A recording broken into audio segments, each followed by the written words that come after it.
Hi friends, welcome to Jashwitha stories. ఈరోజు నేను మిరియాల రసం పెట్టబోతున్నానండి. ముందుగా ప్యాన్లో మిరియాలు, జీలకర్ర, ఎండుమిర్చి, కందిపప్పు, వెల్లుల్లి, అల్లము మొత్తం సిమ్లో పెట్టుకొని ఫ్రై చేయాలి.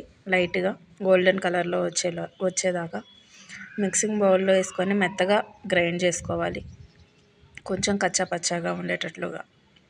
తర్వాత టమాటా, చింతపండు మెత్తగా స్మాష్ చేసుకోవాలి.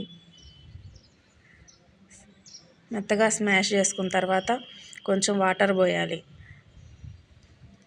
ఇంకొక గిన్నె పెట్టుకొని దాంట్లో నూనె వేసి తర్వాత పోపు